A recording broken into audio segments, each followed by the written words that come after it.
Quiero que hablemos de la situación de la Venezuela de Maduro y los Estados Unidos de Donald Trump. En Venezuela el poder pasa por los cuarteles. Lo que no podemos es ver el problema de Venezuela desde una perspectiva ideológica.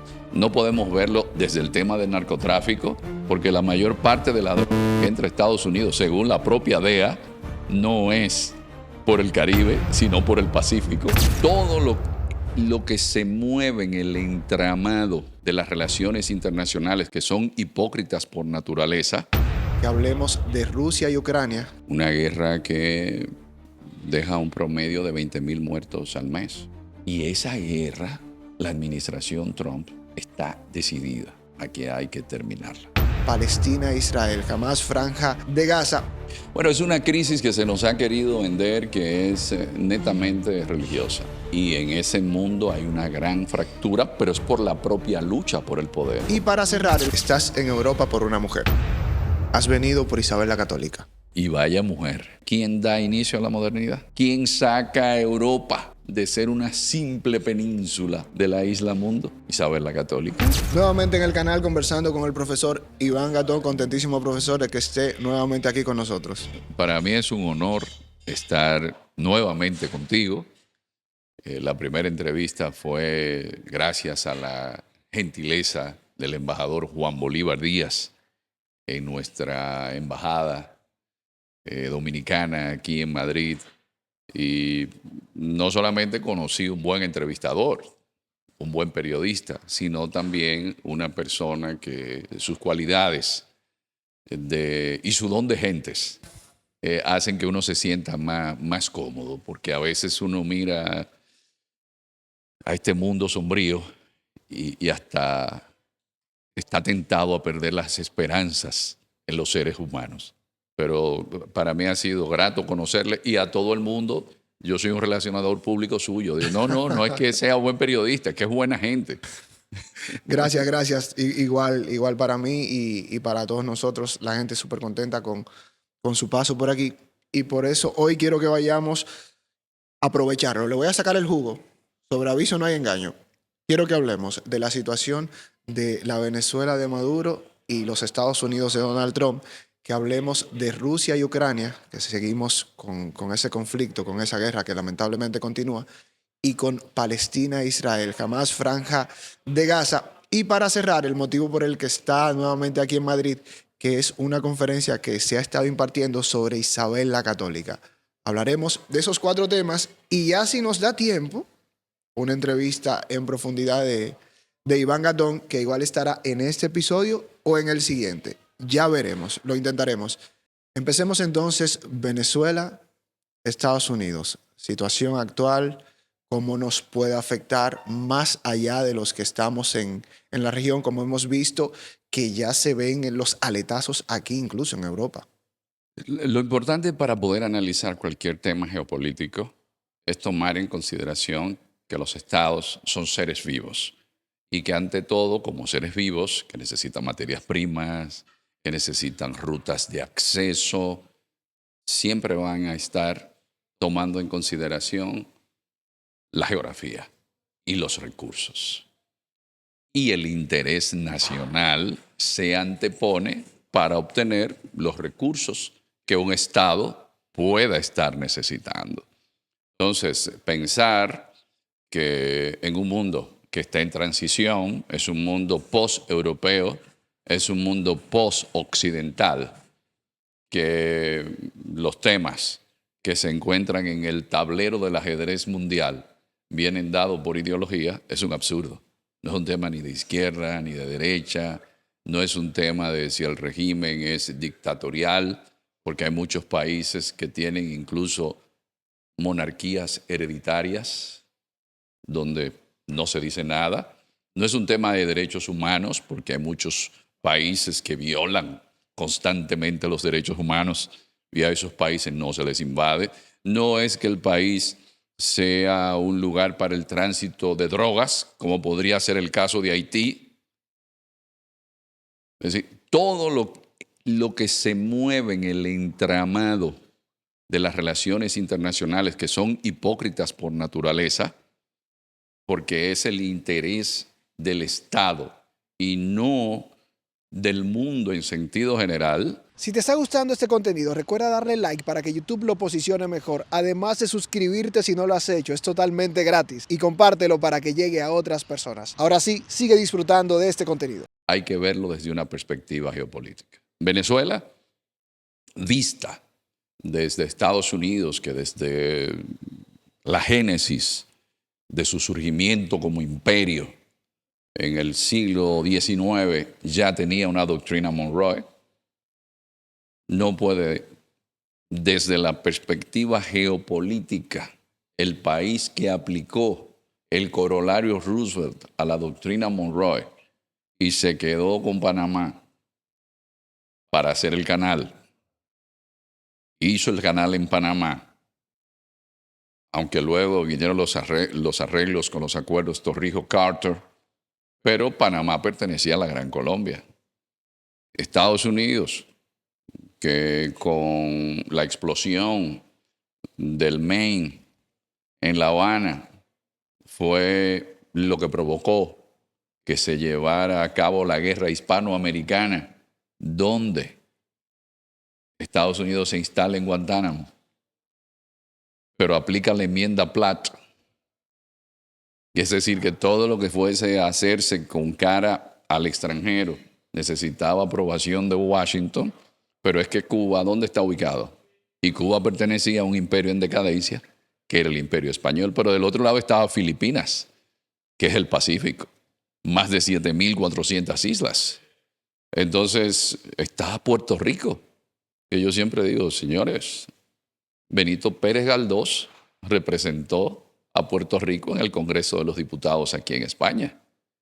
Y Puerto Rico es como estar en las Canarias, como estar en Tenerife o en La Gomera o en Santa Cruz de las Palmas.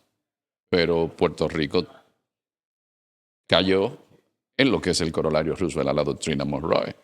Lo mismo pasó con Nicaragua, lo mismo pasó con República Dominicana y Haití, invasión en el 15, invasión en el 16, pero no es que Estados Unidos sea un país que tiene una visión que va a ser idealista. No, es la visión del interés de los Estados Unidos. Y si Venezuela, que está en el Caribe, aunque es un país inmenso, tiene las mayores reservas de petróleo del planeta. Venezuela tiene oro. Venezuela tiene de todo. Vamos a dejar, desde la perspectiva de ese Estados Unidos que se expandió a costa de México, más de un 58%, vamos a dejar que en Venezuela, después de más de 25 años del chavismo, sean los chinos y sean los rusos los que determinen los recursos que están allí. Decía el gran geopolitólogo Rudolf Helen, al igual que también Friedrich Ratzel, hacían una acotación sobre la geopolítica, y es ver al Estado como un ser viviente. Trump está aplicando una doctrina contraria a lo que hacían los demócratas con Biden. No. Incluso aquí en Europa yo me sorprendo cuando hablan de que Trump está obligando a que la OTAN, los países tengan que elevar el porcentaje en el PIB de compra en armas. Pero eso no viene de Trump, eso viene de Obama. Porque los imperios no se inauguran cada 4 años. Entonces, lo de Venezuela hay que verlo en el marco de un mundo que no nos queremos dar cuenta, que ha cambiado y que Trump lo que está haciendo es vamos a repartirnos el mundo en esferas de influencia. Porque el mundo en el que estamos hoy no es el mundo que nació después de la Segunda Guerra Mundial, donde Rusia, Estados Unidos se repartieron el planeta. No, es que ahora hay actores que no estaban en esa ecuación, como China, como India, que es el país más habitado del mundo y el país que más está creciendo, pero tenemos países como Indonesia, tenemos países como Vietnam, tenemos países como Brasil, pero esa gente no entra en la ecuación. Y es ese cambio de mundo, no solamente por la convergencia tecnológica, porque la tecnociencia era un monopolio del mundo occidental, pero ya no. Ya en Bangalore, ya en Shenzhen, en China, que es donde se fabrican los iPhones. Hay convergencia tecnológica, pero algo muy grande. A principios del siglo XX, porque esto es geopolítica, esto no es un tema de idealismo, porque a todos nosotros nos encantaría que la Tierra fuese el paraíso terrenal, el Edén, pero están las pasiones humanas. A principios del siglo XX, Europa era el 22% de la población mundial. Es para que entendamos en qué mundo estamos. Hoy Europa es un 7%. Pero a principios del siglo XX, ¿cuál era la población del planeta? 3.000 millones de personas casi. ¿Cuánto es la población del planeta en la actualidad? 8.000 millones. ¿Cuánto será la población del planeta en el 2050? 9.000 millones. ¿Cuántos habitantes tiene África en la actualidad? 1.400 millones. Pero hay países en el África que cada 20 años duplican su población y al 2050 en África habrá más de 2.000 millones de personas.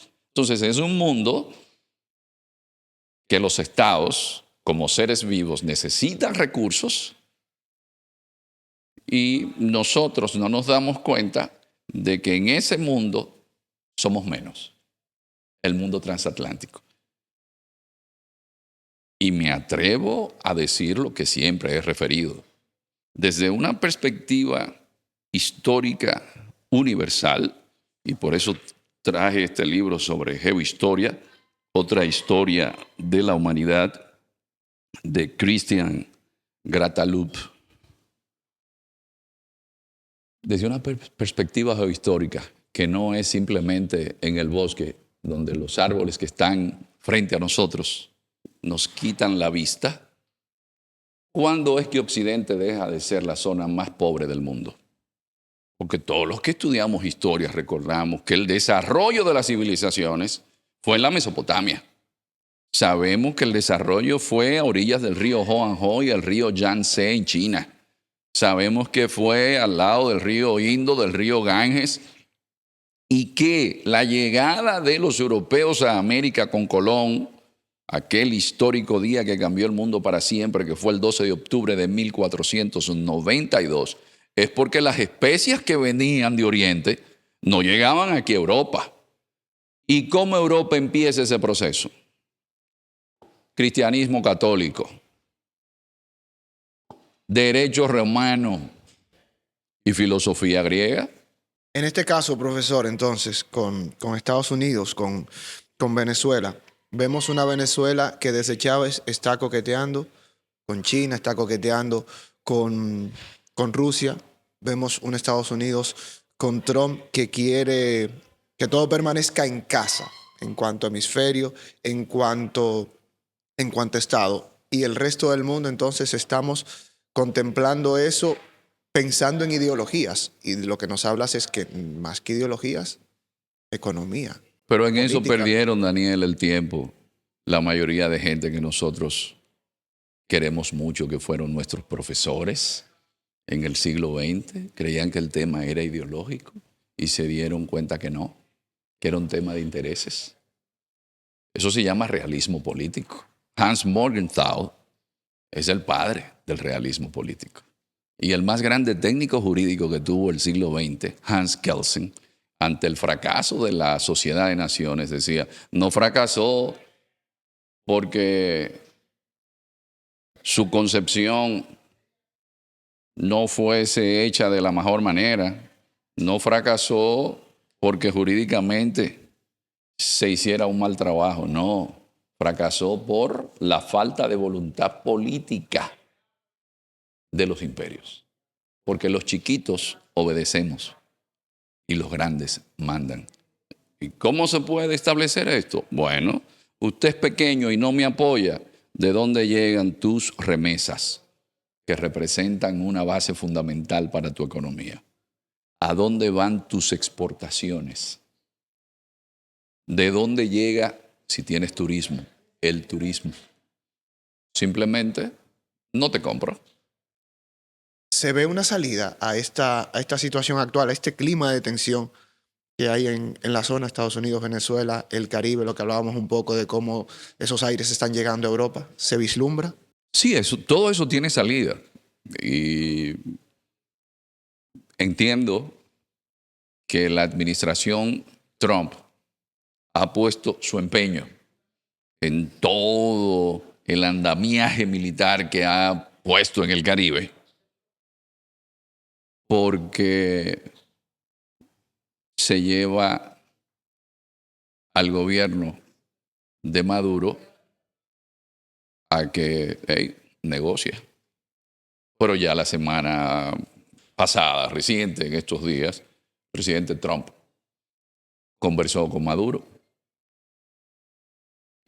Las posiciones de Trump son maximalistas.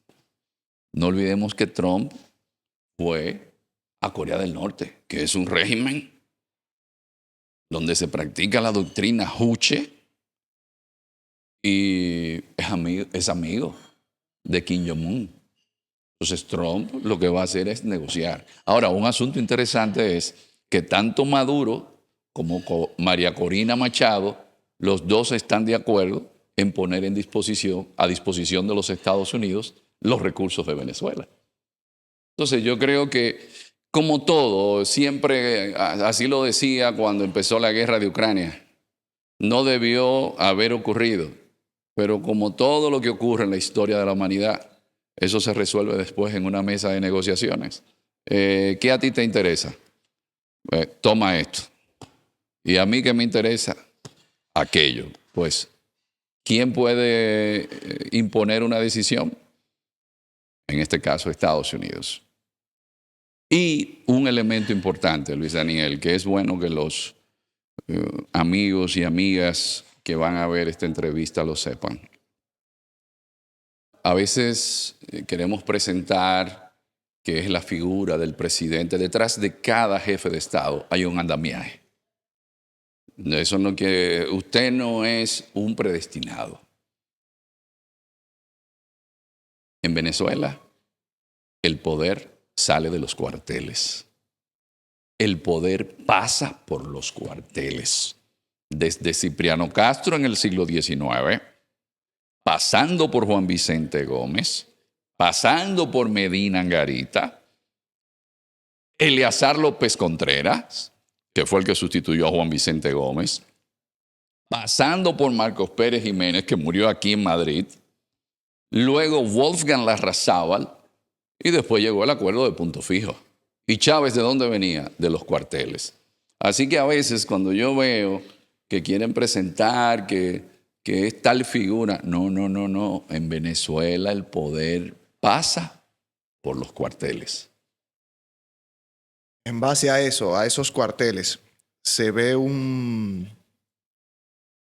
término, una finalización del gobierno de Maduro desde los cuarteles, desde las urnas. Todo se arregla, se negociará con Estados Unidos, llegaremos a un acuerdo. Pero los rumores de prensa, porque nosotros esas informaciones no vamos a tener acceso a ellas, indican que figuras importantes como el caso de Delcy Rodríguez ya han estado conversando con Estados Unidos y se han hecho propuestas de si a Maduro se le deja 2 años más. Todo es posible. Todo es posible. Lo que no podemos es ver el problema de Venezuela desde una perspectiva ideológica. No podemos verlo desde el tema del narcotráfico, porque la mayor parte de la droga que entra a Estados Unidos, según la propia DEA, no es por el Caribe, sino por el Pacífico. Además, Colombia produce más droga que Venezuela. Lo mismo Perú. Y la intervención no está a los pies de Colombia ni de Venezuela. Es decir, no es un tema simplemente de narcotráfico. Aunque es necesario que a los narcotraficantes se le ponga pies juntillas.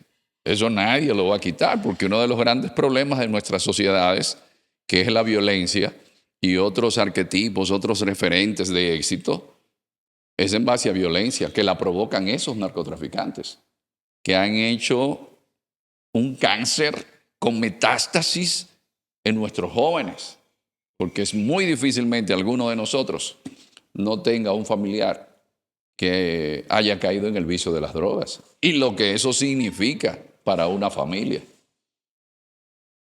Sin contar las muertes que se producen por violencia que provocan esos grupos criminales. Ejemplo, Brasil, que recientemente la policía mató más de 140 personas en una favela que eran miembros del Comando Vermelho, porque tienen dos grupos criminales allí que se sustentan básicamente del narcotráfico.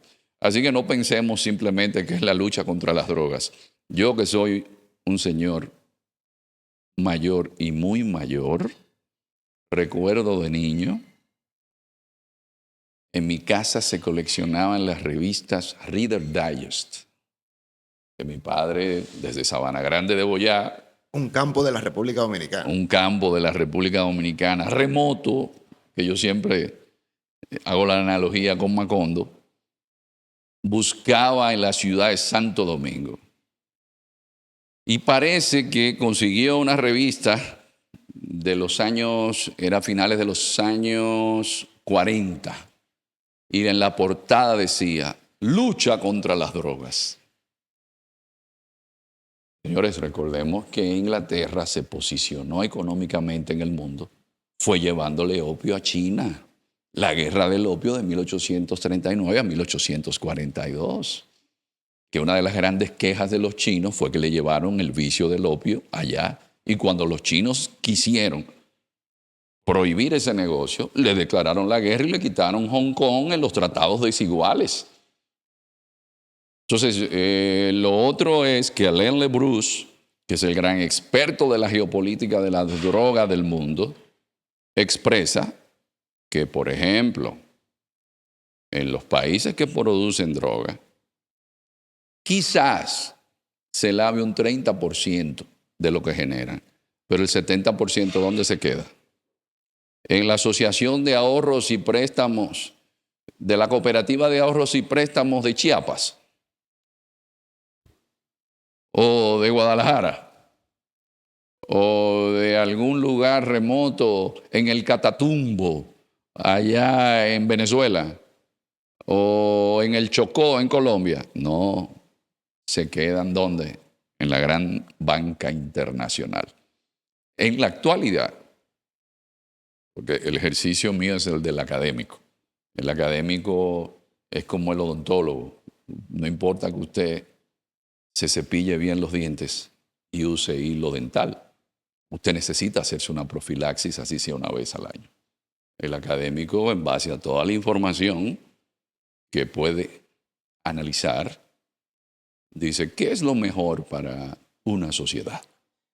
Entonces, en base a ese análisis, yo lo que hago es presentar los hechos. La economía mundial, por más de 400.000 millones de dólares, está engrasada con dinero que viene del narcotráfico, del tráfico de armas.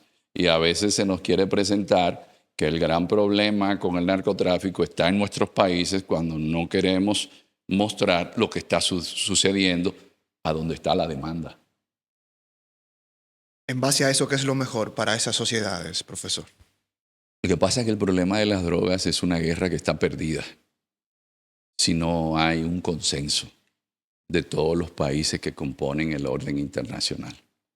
Uno de los grandes desafíos que tenemos como especie humana es darnos cuenta que en el mundo que nos encontramos en la actualidad no es un mundo que los grandes desafíos que tenga los puede presentar, los puede enfrentar por sí solo un país por más grande que sea como India, un país por más grande que sea como China, o un país por más poderoso, incontrastable su poder militar, como es Estados Unidos. Tiene que ser con el consenso de todos. Y no creo que vaya a haber, porque mucha gente, y a veces nosotros somos ilusos. ¿Y quién ha dicho que el orden genera beneficio en algunos sectores económicos? No, el desorden. ¿Quién se beneficia de las ventas de armas? El vendedor. Los países ricos. Te puedes estar seguro que ni Ruanda ni Burundi son exportadores de armas. ¿Quiénes son los grandes vendedores de armas? Cuando yo veo a la gente defendiendo a las grandes potencias, oiga, los países pequeños debemos tomarnos una pastilla de Ubicatex de 1000 miligramos y tomar en consideración que para ellos nosotros somos simples peones. Y decimos, no, porque tal imperio es mejor. No hay un imperio ni mejor ni peor que el otro. Lo que tienen esos imperios son intereses y los países pequeños no estamos dentro de su interés nacional.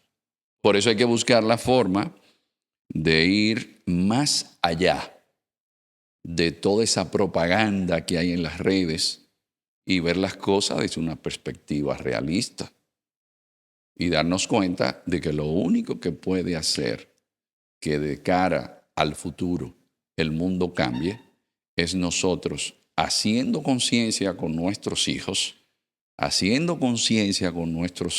con nuestros niños, de que son ellos los que van a tener la responsabilidad de ver el mundo desde una perspectiva universal, no simplemente desde el coto donde se encuentran.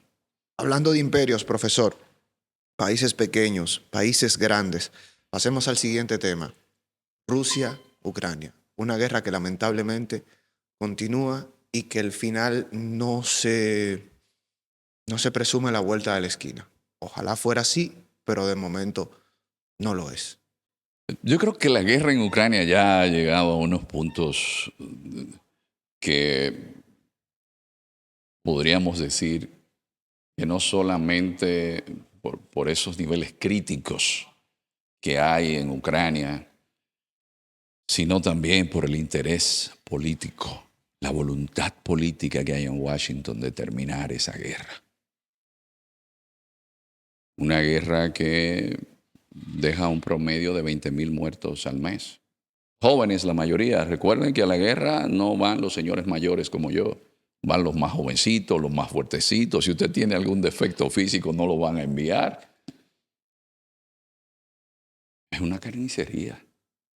A veces mueren 7,000 personas semanales. Y esa guerra, la administración Trump está decidida a que hay que terminarla. La Unión Europea, por supuesto, tiene sus reticencias porque estamos pensando en el mundo desde una perspectiva vegetariana cuando el mundo es carnívoro. Por eso Pepe Borrell decía que la Unión Europea debe aprender a defenderse bajo el lenguaje del poder. Entonces, Estados Unidos está determinado. La administración Trump quiere eliminar ya ese problema de esa guerra que ha dicho tantas veces desde su campaña que la iba a terminar y que no ha podido terminarla.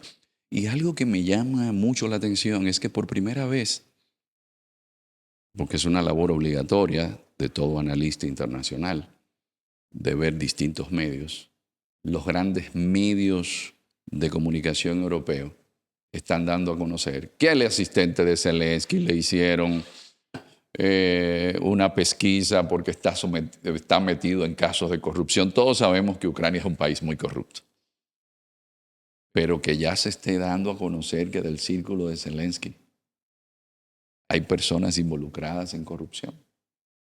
Eso indica que ya a Zelensky le están preparando el escenario. Y el discurso de Zelensky, donde decía que Ucrania se encontraba en una de las encrucijadas más grandes de su historia, porque era o aceptar un pacto que no era el más beneficioso, o perder la asistencia de su principal aliado. Eso es realismo político. Si tú no sigues la línea que yo marco, no te doy los armamentos que tú necesitas, no te doy la inteligencia militar que tú necesitas, no te doy la ayuda económica que tú necesitas. Por eso el realismo político nos muestra que usted puede decir lo que usted desee, pero cuando le quitan el oxígeno de la economía, no hay tal soberanía. Una cosa, profesor, con eso. Tenemos una Unión Europea que apoya económicamente a Zelensky. Tenemos unos Estados Unidos, como dices, que quiere terminar, pero a la misma vez que vende armas. Zelensky busca dinero en Europa, lleva a Estados Unidos, compra armas y se crea una especie de círculo vicioso. Aquí quien está ganando es el complejo militar industrial de Estados Unidos. Europa, lo que se ha convertido en menos competitivo a partir de la guerra de Ucrania. Un ejemplo de esto es hasta dónde ha llegado la economía alemana. Esa es la realidad. En Europa podríamos decir que están los grandes perdedores. La Unión Europea cada vez pinta menos en todo este juego. Sí, lo que pasa es que la Unión Europea es un ovni, y no por los ovni que son objetos voladores no identificados, sino por objetos políticos no identificados. Se necesita consenso en Bruselas, pero tienen a Víctor Orbán por un lado, tienen a una figura por otro lado que como Pedro Sánchez. Entonces, no todos convergen en los intereses. Y hacer consenso, eso es difícil.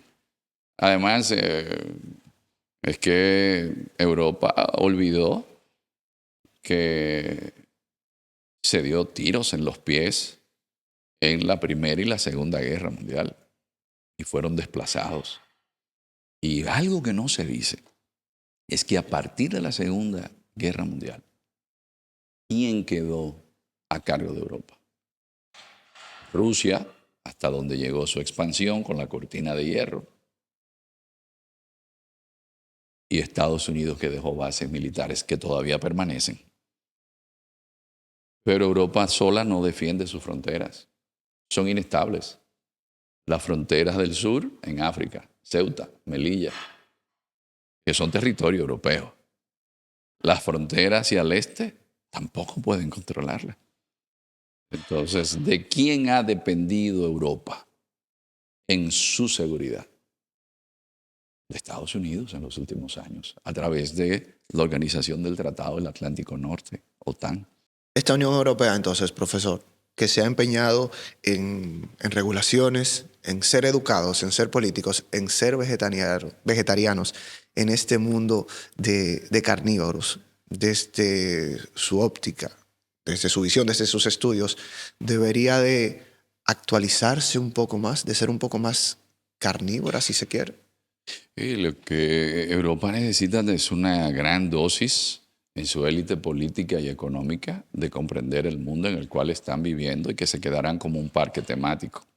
Es la mejor zona para vivir del mundo, llena de universidades, llena de monumentos, pero con problema demográfico.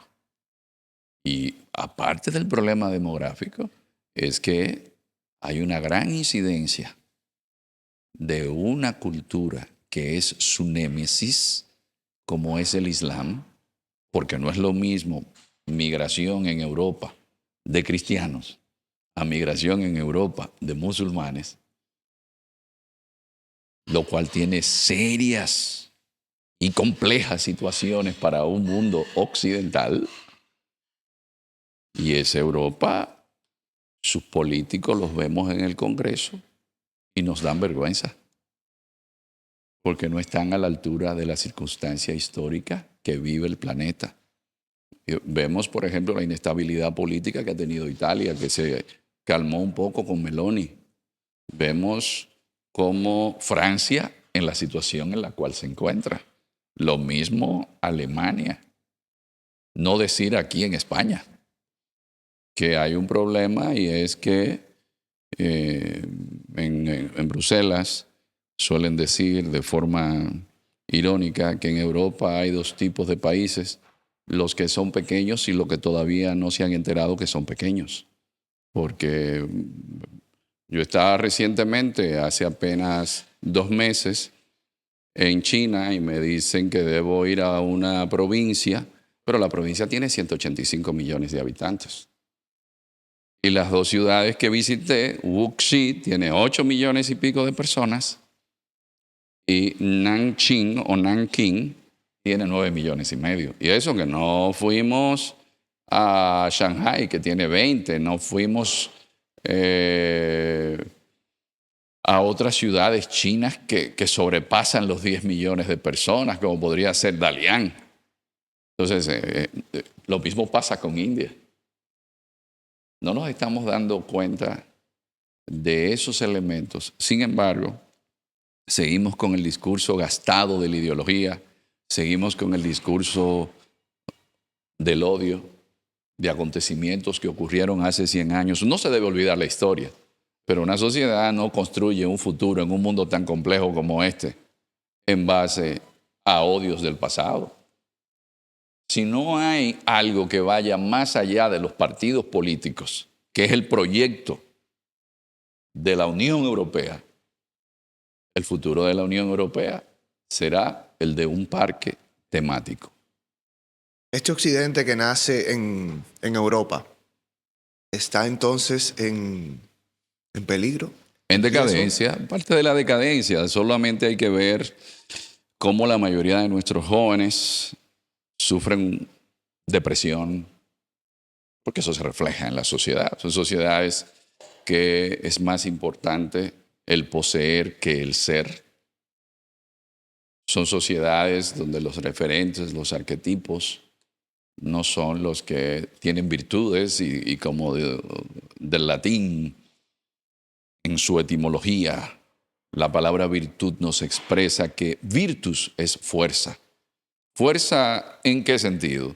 Bueno, tener las virtudes que nos permitan enfrentar esa ruleta rusa que es la vida, que a veces nos sube a una cima y después nos baja hasta el fondo. Y cuando nos vuelve y nos sube, es mareados. Entonces, no estamos como sociedades mirando que esa juventud a la que lo estamos limitando es a una perspectiva de cuáles son tus pasiones. No, porque yo creo que lo mío está más enfocado al ámbito sexual. ¿Y quién ha dicho que el sexo es el centro de la existencia de un ser humano? Eso es una sociedad de puro hedonismo.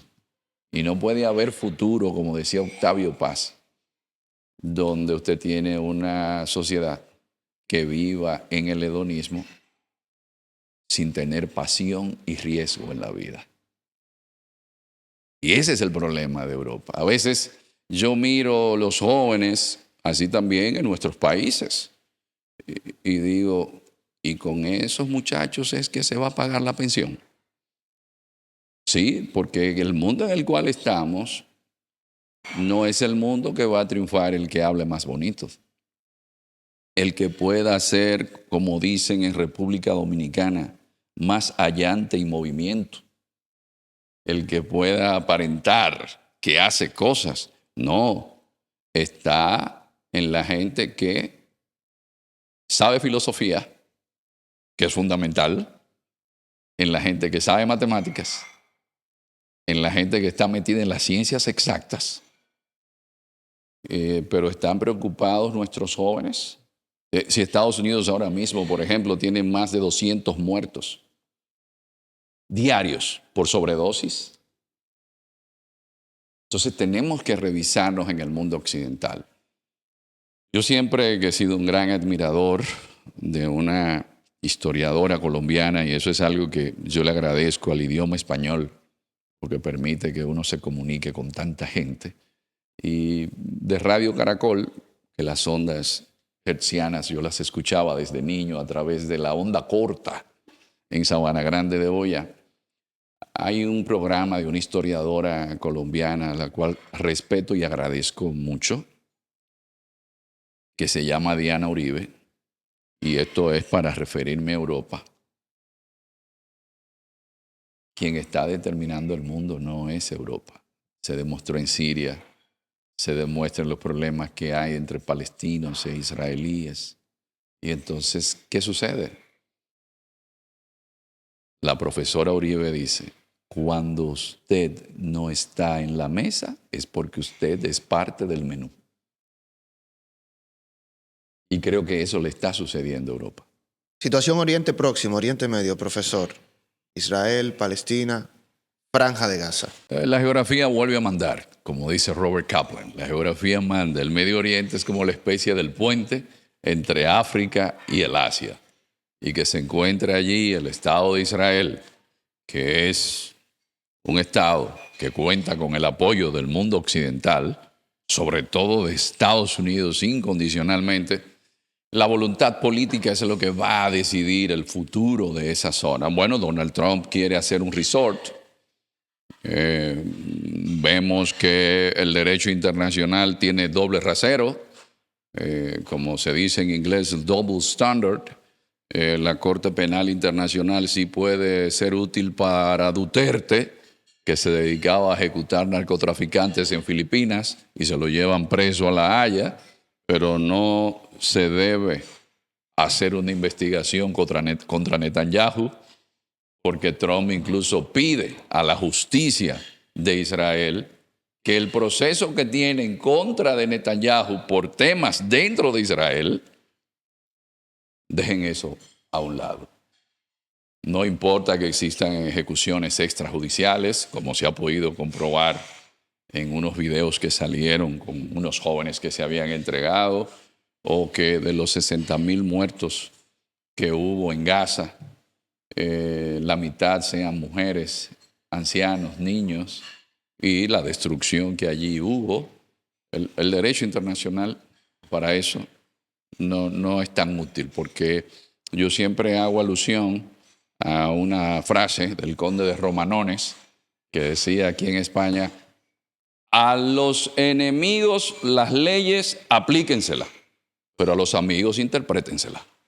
Entonces, en ese ámbito del conflicto de Gaza también hay que ver la complejidad y las fracturas que hay en el mundo musulmán, y también el discurso ambiguo, porque ¿dónde está el apoyo de muchos de esos países que son musulmanes para la gente de Gaza? Pero también hay que ver lo que significa Hamás como grupo terrorista, pero con la paradoja de que el propio Netanyahu admite que los servicios de inteligencia de Israel financiaron a Ahmed Yassim, que era el líder de Hamás, para debilitar a la Organización de la Liberación Palestina de Yasser Arafat.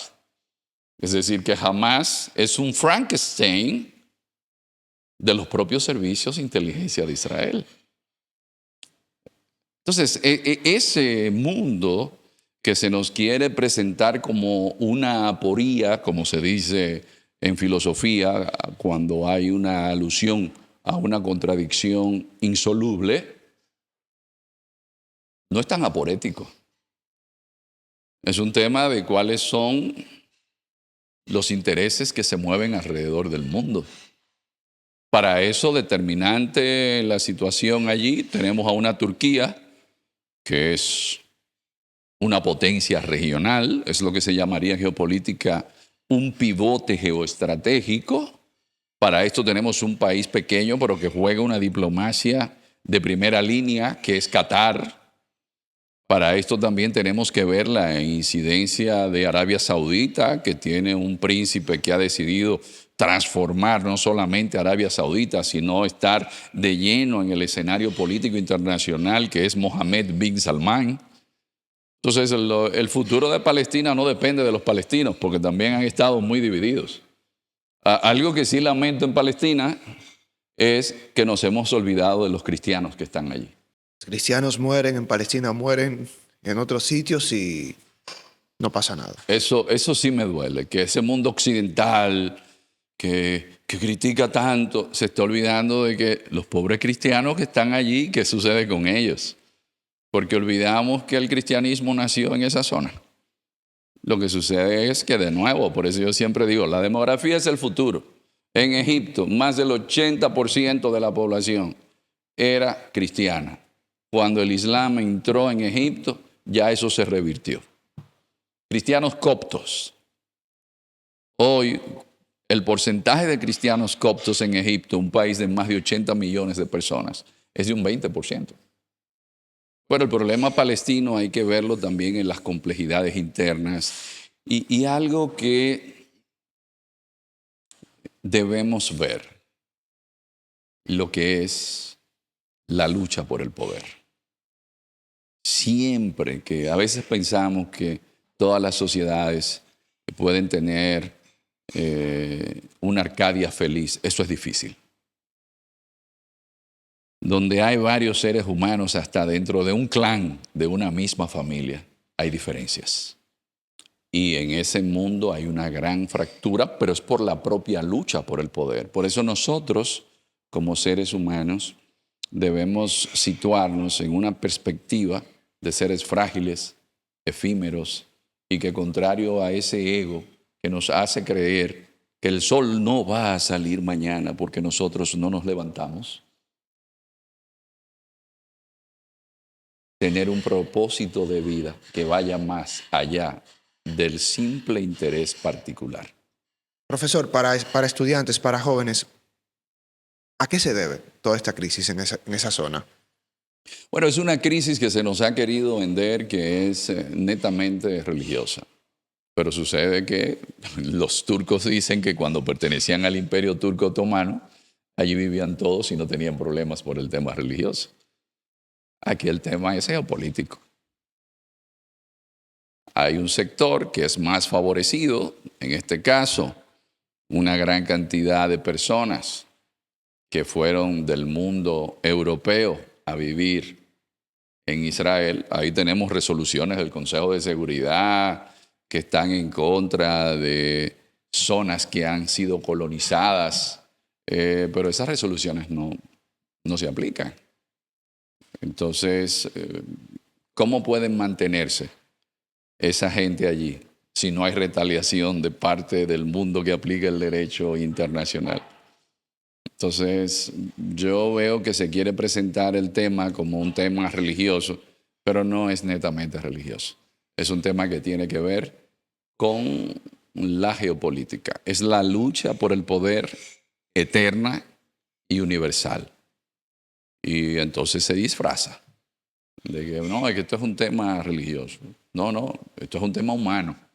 Yo creo que uno de los grandes aportes que ha hecho el cristianismo es el humanismo cristiano. Entonces a veces nosotros, y tenemos que cuestionarnos, no nos duele la vida de un palestino muerto, de un niño palestino. Ahora nos duele la vida de un niño del occidente que muera, porque es más semejante a nosotros. Y al final del camino, lo que nos mostró ese cristianismo humanista católico es que de ahí surge incluso el ius gentium o el derecho internacional. Y que en un tiempo en que existía una visión aristotélica de que habían personas que habían nacido para ser esclavas, que era algo permitido en las sociedades en aquella época, llega el cristianismo católico a América y lo primero que dice la monarca de ese cristianismo católico castellano es que esta gente son iguales a nosotros, son súbditos iguales. Entonces, ese humanismo ha hecho falta para comprender mejor qué es lo que sucede en esa zona de Medio Oriente. ¿Tenemos solución a la vista en esa zona, en ese conflicto? Parece que la solución seguirá siendo a sangre y fuego. Nada de parque temático, de parque de diversiones. Ahí estamos viendo una expansión, digamos así, de la incidencia de lo que ha sido la política de Netanyahu y la gente de la extrema derecha en Israel. porque recuerdo estando en Israel hace unos 2 años cómo habían protestas en contra de Netanyahu. Pero eso se queda a un lado. Entonces hay que ver que hay un gran proyecto allí y, por ejemplo, en Irán, después que Estados Unidos hiciera los ataques a la base de Natanz atómica, a la planta atómica de Natanz, y de que existieran los intercambios de disparo de misiles entre Teherán y Tel Aviv, Irán ha quedado menguado, disminuido. Si no fuese porque es de por sí una fortaleza en términos de orografía con los montes Elbrus, los montes Zagros, una entrada que es un poco difícil por el Pérsico, no nos podríamos imaginar lo que hubiese sucedido con el régimen iraní, pero eso era parte del propio proyecto de Netanyahu, que había que eliminar a los ayatolás. Y en el caso le preguntaba lo del parque de diversión, lo del parque temático de Trump de Estados Unidos, ¿la solución pasa por ahí? Parece que van a hacer el resort, porque hay un grupo de países, ya eso se aprobó, una resolución de Naciones Unidas, donde se va a invertir en Gaza. Pero notemos algo. Se destruyó Gaza. Pero bueno, no había una planificación de hacer un resort de Gaza antes de. Es más fácil construir desde cimientos, ¿no? Cuando no hay nada. Sí, parece que eso es lo mejor y también que lo estamos viendo, la mayoría de los miembros de Hamás han sido eliminados. Y esto hay que tener cuidado porque cuando se trata de ser objetivo y ponemos a los seres humanos a todos en la misma balanza, hay gente que quieren decir, usted es pro-sionista. Usted es pro-palestino. Es muy fácil ser pro-sionista. Es muy fácil ser pro-palestino. Pero es muy difícil ser humanista. Y ubicarse en el justo medio y ver las culpas que tiene un área, un lado, y las culpas que tiene otro. Y yo creo que, sin temor a equivocarme, la dirigencia palestina, una gran parte de ella corrupta, y la incidencia de Irán, porque increíblemente, a pesar de que jamás era sunita, lo financiaba Irán, que es chiita. Ahí se dejó de lado el tema de las diferencias entre chiitas y sunitas. Entonces hay que ver que hay muchos elementos donde para los países de Oriente Medio, los palestinos son una carga. Lo miran así desde el Líbano, lo miran así desde Jordania, donde ocurrió un septiembre negro. Entonces, la historia nos da muchas lecciones. Y entre esas lecciones, ya para el tema final, estás en Europa por una mujer. Has venido por Isabel la Católica. En esta oportunidad. Y vaya mujer. ¿Por qué por Isabel la Católica? Tú sabes que hace varios años me puse a estudiar de cerca todas las monarquías. Eso vino influenciado porque una persona muy querida me recomendó escuchar el Biopic Channel, el canal de Biopic, de biografías. Y ahí empecé a escuchar biografías. Yo, desde muy joven, leía a Fray Bartolomé de las Casas en las Crónicas de Indias. Siempre me impresionó lo que era el mundo de los imperios, pero un día, después de muchas lecturas que uno lee de aquí y de allá, digo, pero porque uno tiene que preparar clases, que es mi caso, y yo imparto una materia que se llama Historia de las Relaciones Internacionales. Y digo, pero el mundo fue dividido en 4 grandes etapas históricas. Edad Antigua, desde el Neolítico, desde que surge la agricultura en la Mesopotamia. hasta la caída del Imperio Romano de Occidente en el 476. Y la Edad Media, que termina ¿con qué? Con el descubrimiento de América.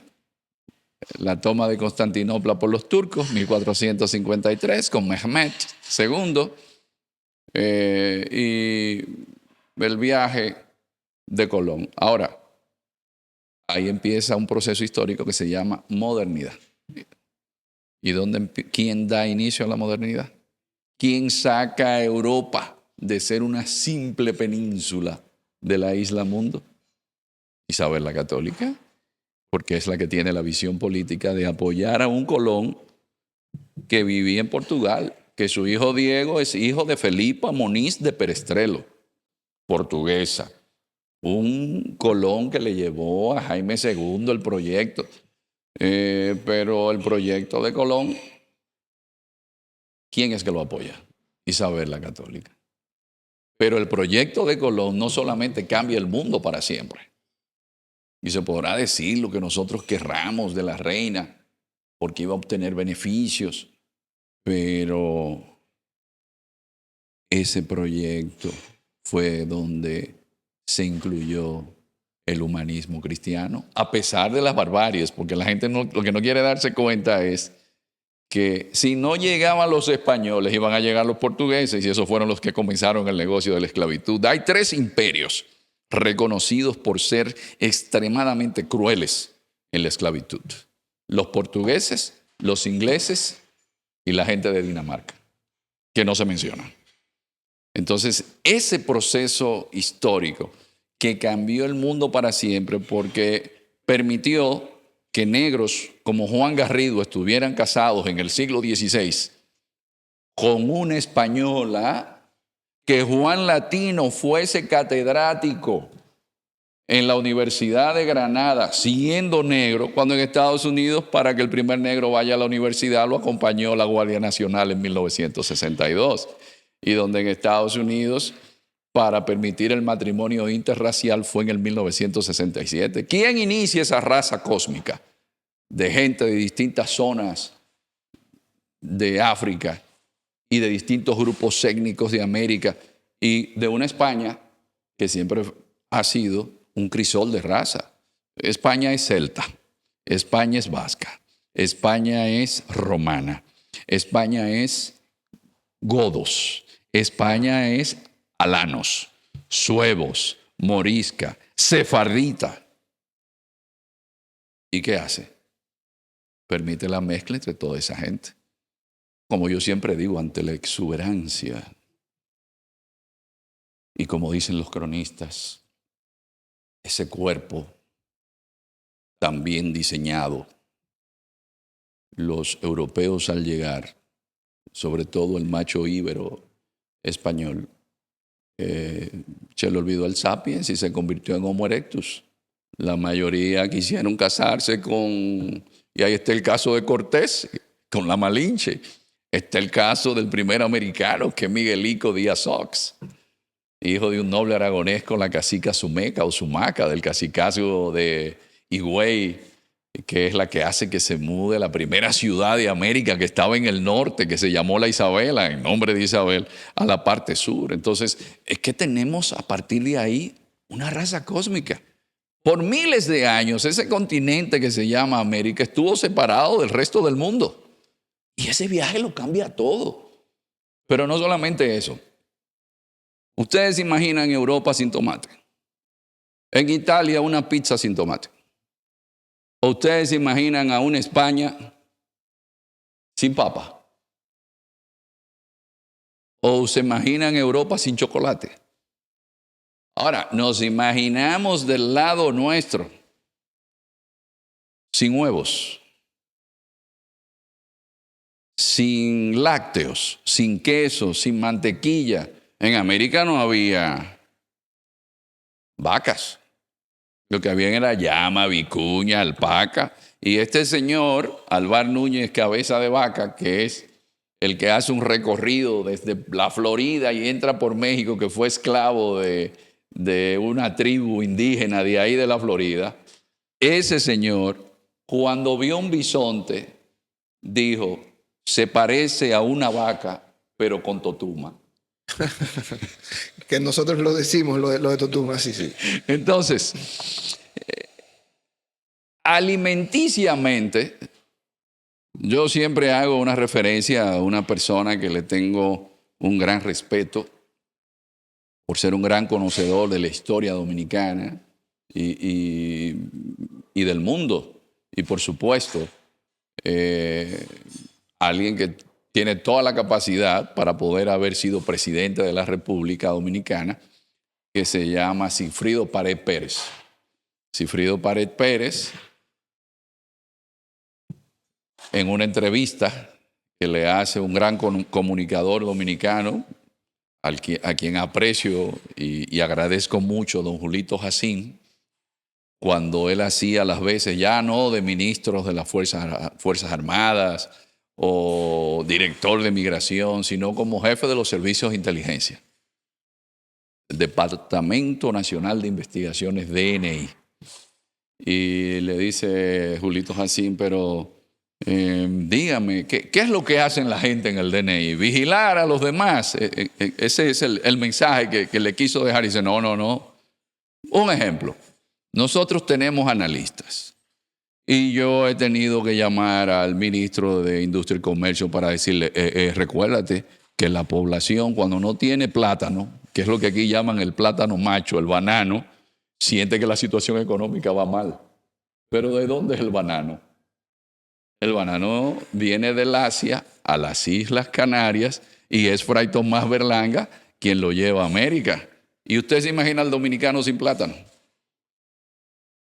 Entonces, fíjense ustedes cómo no solamente fue un tema de una raza cósmica, sino también que abre el espacio para una nueva cultura alimenticia. Y la gente dice, sí, pero hubo un genocidio. No hubo genocidio. Eso es leyenda negra.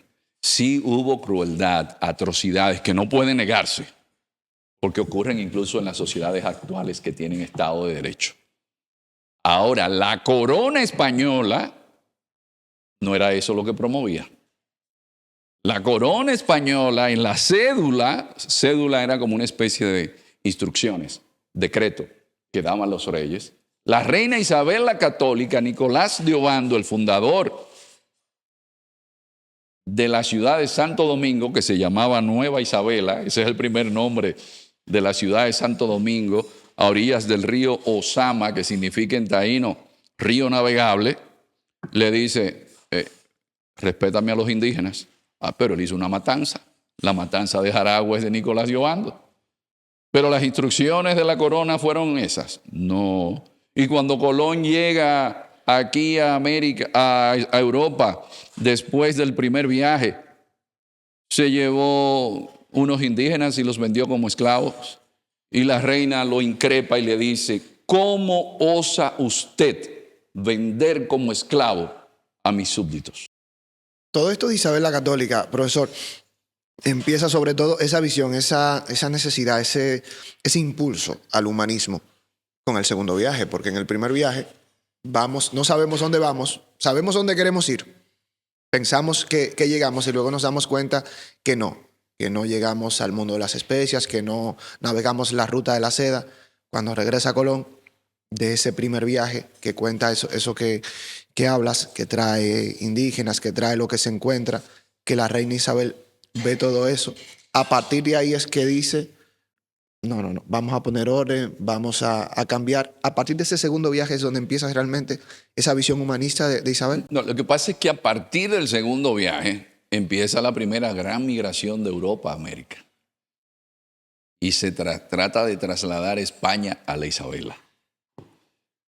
Y entonces ahí ya la reina, que es una visión católica, la reina Isabel, que a pesar de haber sido criada en Arévalo, no como una princesa con todas las comodidades, porque su hermano Enrique IV no le daban las rentas que le tocaban de Cuéllar, como había establecido el rey Juan para su hija, aprendió latín y se preocupó y se ocupó por cultivarse. Siempre habló el portugués, porque su madre Isabel de Portugal le enseñó el portugués. Esa Isabel era una mujer que todos los días rezaba y nació en Madrigal de las Altas Torres un jueves santo. Y todos los días de su cumpleaños, ella lavaba los pies de personas pobres, le daba alguna limosna. Siempre fue una mujer con sentido de la importancia de esa conexión con el Dios Supremo. Y ella, en esa visión universal, que eso es lo que significa católico, ¿qué hace? En su testamento, 3 días antes de morir, que murió el 26 de noviembre del año 1504, escribe un codicilo allí en Medina del Campo, en Castilla, cerca de Valladolid. Y en ese codicilo le pide al rey Fernando, a su hija Juana, que era la heredera, mal llamada la loca, que cuidaran a los habitantes de las Indias. Lo estableció, pero también recordemos que en ese segundo viaje de Colón se llegó un sacerdote llamado Fray Ramón Pané, que fue el primer antropólogo y el primero que aprendió las lenguas taínas. ¿Para qué? Porque el proyecto español, sí, era de conquista, pero era de conquista espiritual también. ¿Es la mujer más importante de la historia? Yo ¿Isabel la creo Católica? que si Europa no hubiese llegado donde llegó, si no es porque Isabel inicia una nueva era política en Europa. La gente dirá, ¿cómo así? Sí, en aquellos tiempos la nobleza era la que determinaba en los reyes. Y en aquellos tiempos, donde las mujeres las obligaban a casarse, a ella le pusieron desde el duque de Guyena, pasando por Alfonso V de Portugal, le buscaron como 4 pretendientes y no se casó con ninguno. Y llegó a un punto tal, que eso es poco promovido, que falsificó una bula, porque tenía la prohibición de casarse con Fernando porque eran primos, y falsificaron la bula de un papa que había fallecido. Y a escondidas se casó con Fernando, que tenía 1 año menor que ella. Pero aparte de demostrar que es una mujer que tenía temple, es que es la que crea la primera policía de Europa, que se llamaba la Santa Hermandad. Es que dice, no, los nobles no van a ocupar las posiciones porque sean nobles. Aquí es por mérito. ¿Cuál es su preparación? El sistema judicial lo transformó. Pero un elemento importante, las arcas del reino español estaban en números rojos. Hizo una reforma fiscal. Y cuando la gente habla del oro de América, que se robaron, que trajeron para acá, yo les digo, señores, era el quintil lo que se daba, el quintil era el 20%. Por eso se hicieron tantas universidades que nunca la hizo el imperio español, el imperio francés, nunca la hizo el imperio inglés, nunca la hizo el imperio portugués. Si un brasileño, alguien que vivía en Brasil, quería estudiar en una universidad, tenía que ir a Coimbra en Portugal, porque nunca hicieron una universidad en Portugal. Y en Santo Domingo, el 28 de octubre de 1538, había una bula papal para la Universidad Santo Tomás de Aquino. Y luego surge la Universidad de San Marcos en 1551 en Perú, que es la primera universidad que empieza a funcionar de manera normal. Y luego viene la Universidad de México en el 1553, pero habían hospitales, educación. Desde que llegó María de Toledo, llegó con Catalina de Bustamante, que es la primera mujer profesora. María de Toledo, que eso es otra cosa, no éramos colonia, éramos virreinato. Ella fue la primera virreina de América y la primera reina de América fue Isabel. Y esa Catalina de Bustamante después se fue a México. Y allá en México creó una escuela para señoritas. Es decir, hubo educación desde un principio, hubo carreteras y hubo algo que no podemos pasar por alto. Uno va, por ejemplo, al estado de Jalisco, en México. ¿Cuántos grupos étnicos? Eso es para desmentir el tema del genocidio. ¿Cuántos grupos étnicos tiene el estado de Jalisco? 36. ¿Cuántos grupos étnicos tiene un país pequeño como Guatemala? 22. No están los aymarás, los quechuas. Por eso, un gran divulgador de esos temas en contra de la leyenda negra, don Marcelo Gullo, o Gulo, que es de ascendencia italiana, no española, refiere que el expresidente aymará de Bolivia, Evo Morales, le dice, oh, si nos hubiesen conquistado los ingleses. Le dice, bueno, presidente, usted no hubiese llegado a ser presidente.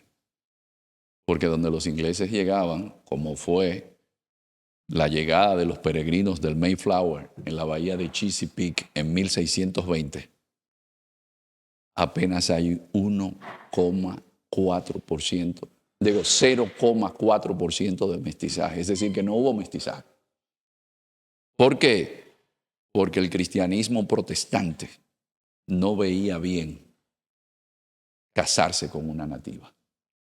Tanto es así que mientras la cacica Sumeca se casa con Miguel Díaz Ox, o la hija del cacique Caonabo y la cacica Anacaona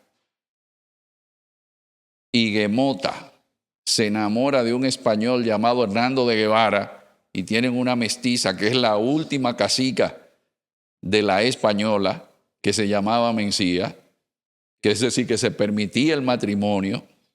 En Estados Unidos el matrimonio con un aborigen se permite en el 1953. Entonces, eso hay que verlo, porque dirán, no, es que los españoles destruyeron. Sí, pero cuando yo busco a los españoles que destruyeron, empiezo a buscar los apellidos que hay en América. Los que destruyeron fueron los ascendientes de nosotros. Los demás se quedaron aquí. Entonces, Isabel la Católica deja una impronta que es la que permite que yo me comunique con ustedes y que me comprendan desde California, pasando por México en el Pacífico, pasando por Guatemala, pasando por El Salvador, pasando por Costa Rica, pasando por Nicaragua, pasando por Panamá, cruzando por Colombia, bajando a Ecuador. Se fijan que son muchos países, siguiendo por Perú, llegando hasta Chile a Tierra de Fuego, subiendo a Uruguay, llegando a Paraguay, pero llegando a la Guinea Ecuatorial, que pertenecía al Virreinato de la Plata. Guinea Ecuatorial pertenecía a Argentina. Y llegando al Caribe, Venezuela, República Dominicana, Puerto Rico, Cuba, y dentro del territorio de los Estados Unidos de América hay más de 65 millones de personas que hablan el idioma que es originario de donde era Isabel la Católica, y que ella le mandó a hacer gramática, y le hizo gramática primero que al inglés, el francés. Es más, el náhuatl, que es el idioma de los mexicas, mal llamado aztecas, se le hizo gramática primero que al inglés y que al francés. Entonces, esa Isabel la Católica dejó un legado geocultural que hoy el español es el segundo idioma que más se utiliza en Twitter y en Facebook, y es uno de los idiomas más aprendidos del mundo. Eso es visión política. Ella financia a Antonio de Nebrija para que haga la gramática en el 1992. Y otro elemento importante es que la reina Isabel es la que determina la expulsión de los musulmanes, en este caso Boabdil, después de 700 años de reconquista, donde ella y eso es un dato que poca gente sabe, andaba en un caballo en Santa Fe, por eso las capitulaciones de Santa Fe con Colón. Pero Santa Fe era un campamento militar que estaba en las cercanías de Granada. Y ella se encargaba de algo importante. Daba seguimiento a la logística de abastecimiento. Es decir, es una mujer que es incontrastable. ¿En términos de qué? De los resultados como estadista. ¿Y qué es un estadista?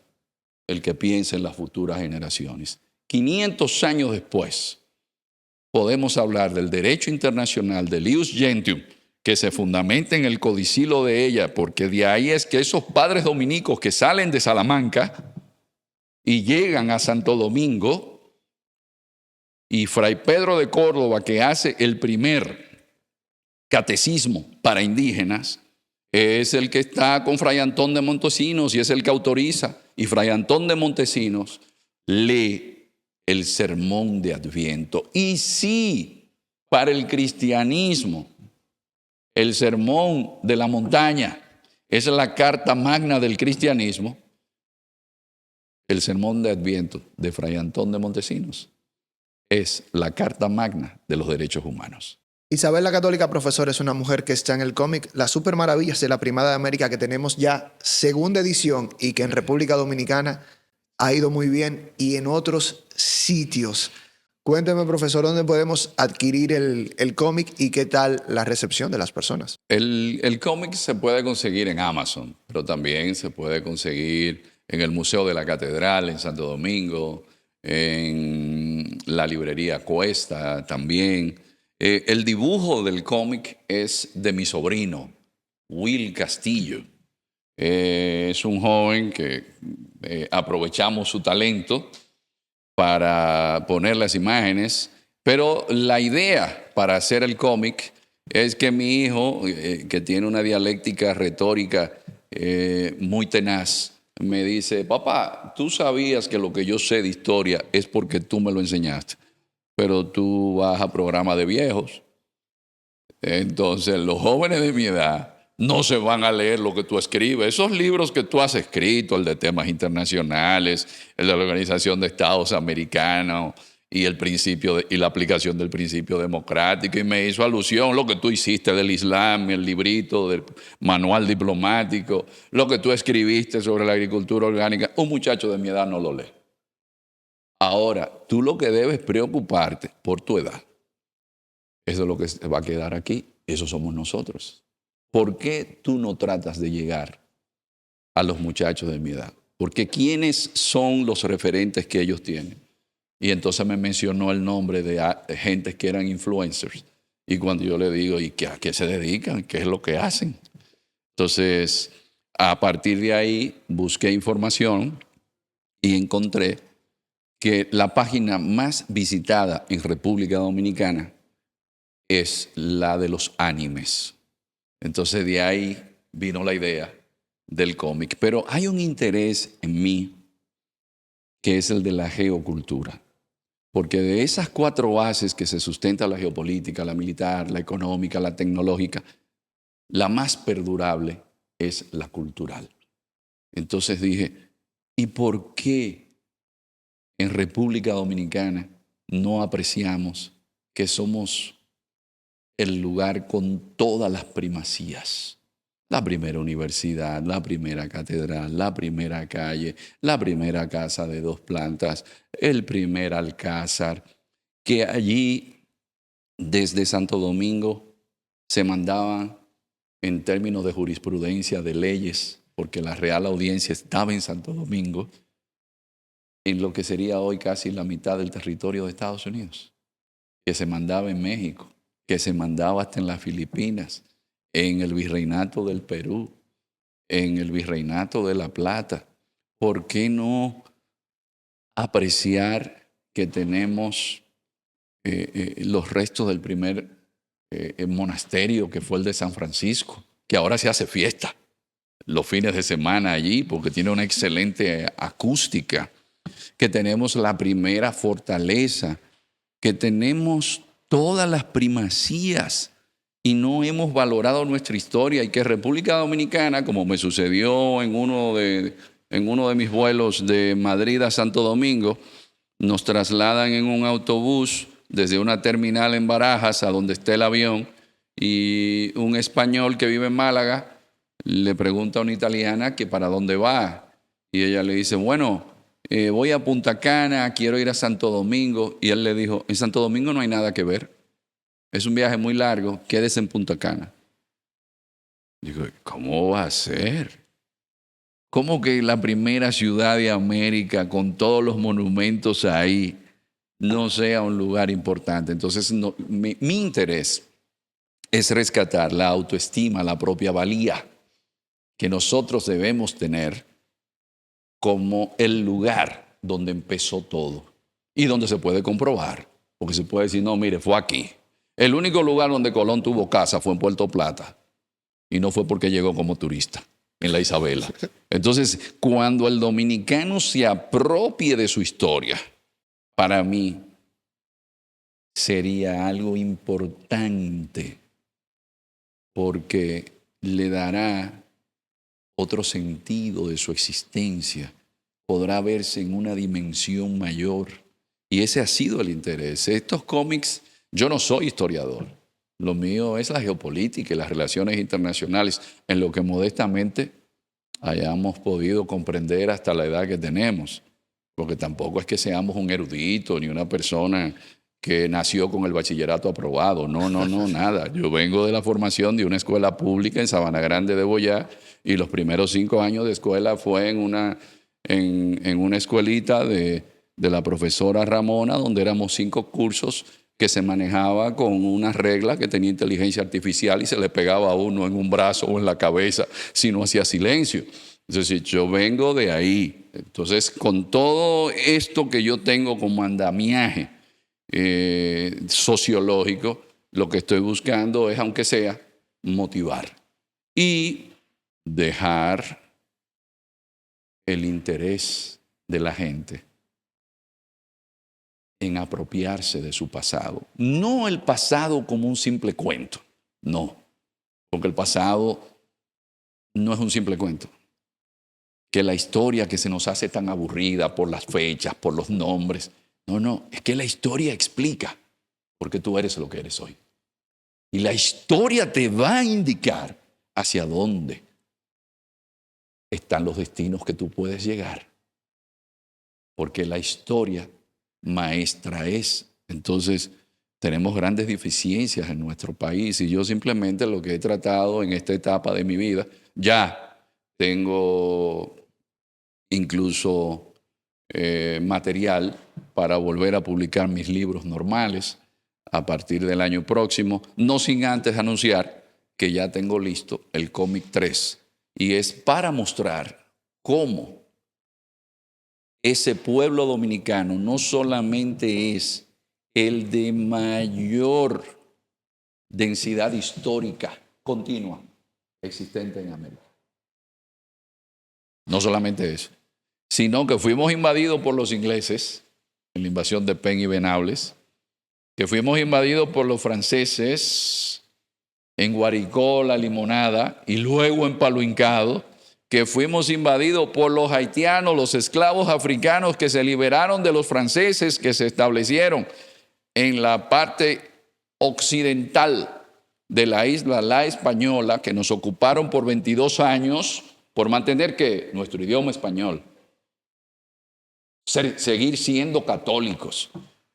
Y después de 10 años y 10 meses vencimos a las tropas haitianas. Pero no solamente eso. Hubo un inconsulto caudillo que nos anexó a España y le ganamos a España.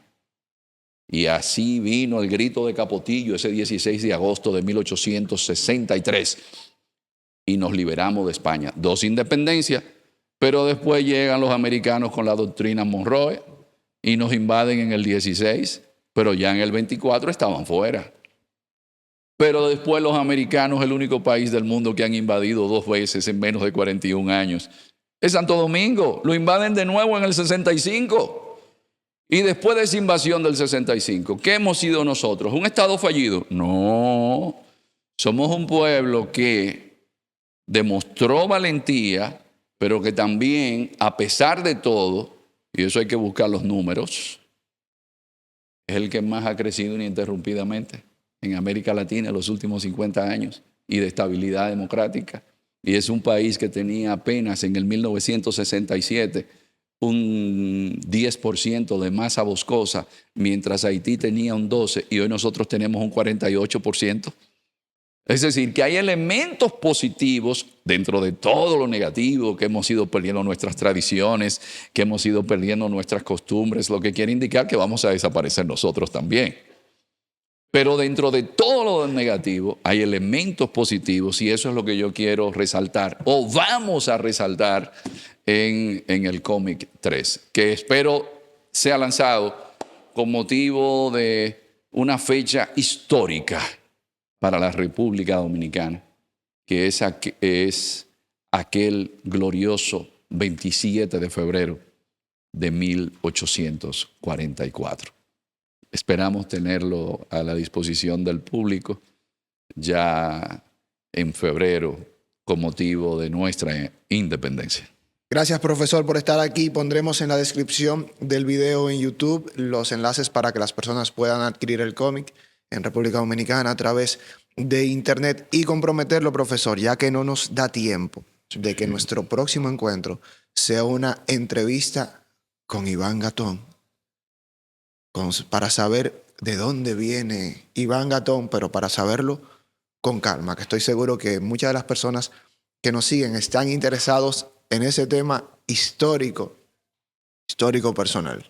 Pero hay algo que yo quiero dejar sobre mi persona y es el sentimiento de gratitud por toda la gente que ha conspirado a favor de las metas que uno ha tenido en la vida, pero sobre todo el gran privilegio de haber tenido la familia que he tenido. Creo que no existe una mayor satisfacción para mí que haber tenido siempre a mi padre como el ejemplo a seguir, porque como decía San Agustín, las palabras persuaden, pero el ejemplo convence. Y ver en mi madre una mujer totalmente dedicada a su cristianismo evangélico protestante, y con una perspectiva muy humanística, y ver a mi abuelo del lado materno, que era el médico, el enfermero del Instituto Dominicano de Seguros Sociales en Los Bateyes, siempre atendiendo a la gente, y yo me quedaba absorto mirándolo a él haciendo cirugías. Tener una familia que me enseñó a que eso que le llaman resiliencia ahora, no es más que el Ubicatex de 1000 miligramos en la vida. Si la vida hoy se la puso difícil, usted no tiene que agacharse, porque si se agacha se le suben encima los problemas y no se puede levantar. Entonces, tener una familia que me enseñó a darle un sentido a mi existencia que fuese más allá de mí mismo. Por eso cuando veo a mis hermanos, que algunos me dicen papi, me besan la mano papi, los más pequeños, cuando veo a mis tíos, yo veo en ellos a los seres humanos que permiten que yo pueda decir estoy agradecido de la vida. Por eso yo siempre refiero de que la familia es lo fundamental. Y por más inteligente que sea una persona, por más disciplinada que sea, si esa persona no tiene un buen corazón y actúa positivamente para la comunidad en la que vive, de nada vale. Y yo creo que eso fue lo que tanto mi padre como mi madre inculcaron en mí. Gracias, profesor. Tienen otras entrevistas del profesor Iván Gatón, Iván Ernesto Gatón, aquí en el canal. Así que comprometido para la próxima, profesor. Será un honor, de verdad. Ha sido grato compartir contigo. Y bueno, Dios mediante, esperamos regresar pronto por Madrid. Hasta la próxima.